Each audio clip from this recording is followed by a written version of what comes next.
Monseñor Isaías Duarte, en sus primeros años como sacerdote y más tarde como obispo auxiliar de la diócesis, tenía en Bucaramanga la cercanía de su familia, y fue más que un pariente, un padre espiritual para sus hermanos y sus numerosos sobrinos. Yo tengo un recuerdo de la primera comunión mía. Él fue el que me confesó. Y para mí fue tremendo, porque yo decía, Dios mío, mi tío me va a decir, qué niña tan pecadora. De verdad. Y para mí fue impactante la primera confesión, porque fue con mi tío, cosa que nunca olvidaré, cómo me ayudó a encontrarme y a ver cómo era de verdad los pecados de una niña. Porque no era decir, yo no voy a misa, o falté a misa, o dije mentiras, no, sino el encuentro de él, primero que era mi tío, y segundo que era un padre. Entonces para mí fue un conflicto que dice, Dios mío, ¿cómo le digo? Sí, tío, perdóneme, padre, porque no sabía cómo hablar con él en ese momento, pero él seguramente vio pues el susto y los nervios que tenía, y él me ayudó para que entendiera por qué tenía que confesarme y por qué tenía que pedirle perdón a Dios. El capítulo 6 de Isaías narra cómo Dios llamó a este profeta. Dice así: vi al Señor Dios sentado en un trono excelso y elevado, y miles de serafines lo alababan cantando: Santo, santo es el Señor Dios de los ejércitos, llenos están el cielo y la tierra de tu gloria. Yo me llené de espanto y exclamé: ay de mí, que soy un hombre de labios impuros, y vivo en medio de un pueblo pecador, y mis ojos ven al Dios Todopoderoso. Entonces voló hacia mí uno de los serafines, y tomando una brasa encendida del altar la colocó sobre mis labios, y dijo: ahora has quedado purificado de tus pecados. Y oí la voz del Señor que me decía: ¿a quién enviaré? ¿Quién irá de mi parte a llevarles mis mensajes?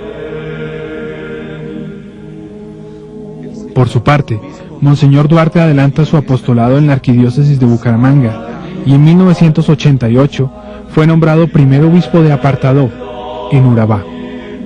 Allí entró en contacto con la dolorosa realidad de su país.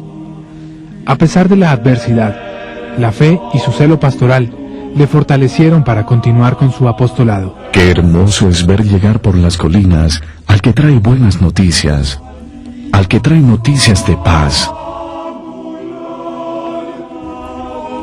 Isaías 52:7. Urabá es una tierra aislada y selvática ubicada en la frontera de Colombia con Panamá. En esta región la presencia del Estado era mínima y se vivía una violencia demencial con masacres constantes de campesinos, secuestros y asesinatos selectivos.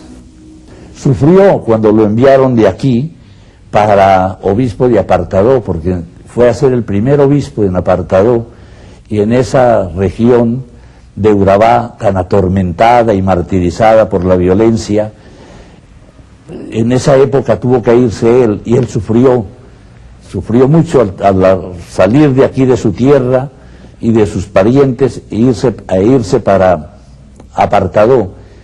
Pero yo mismo le decía: usted llega, usted es un hombre de trabajo, un hombre de iniciativas, es un gran realizador.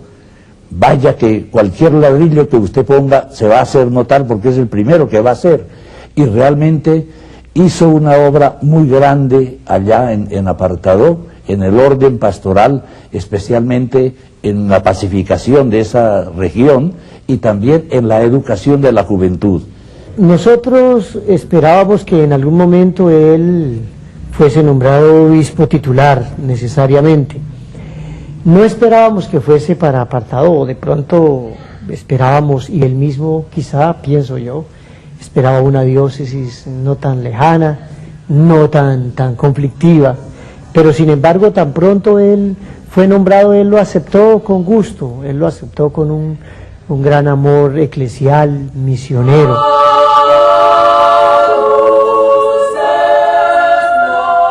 Después de Cristo y de Moisés, el más grande profeta de todos los siglos ha sido Isaías. Es el profeta de la confianza en Dios. De la misma manera, Monseñor Isaías Duarte Cancino tuvo claro el papel de la Iglesia frente a la violencia en Colombia. Miles de personas recibieron al nuevo obispo en las calles de Apartadó. El pastor recién llegado encarnaba la esperanza de la paz, y parecía la respuesta a las oraciones de todo un pueblo. Monseñor Isaías encontró que en el Urabá la presencia de la Iglesia Católica era mínima. Entonces invitó a comunidades religiosas como las Hermanas Misioneras Lauritas, los religiosos terciarios capuchinos y las religiosas carmelitas a evangelizar en su diócesis. El apostolado de Monseñor Isaías Duarte no se limitó a predicaciones y servicios sacramentales. Su trabajo incansable llegó incluso a las comunidades más apartadas y con mayores problemas de violencia. Su esfuerzo se concentró en la construcción de parroquias por toda la región. El caminar de Monseñor Duarte, por todos los caminos e inclusive en la selva, siempre con su sotana blanca, le valió que grupos violentos, con los que entraría en diálogo, le conocieran como el hombre de blanco.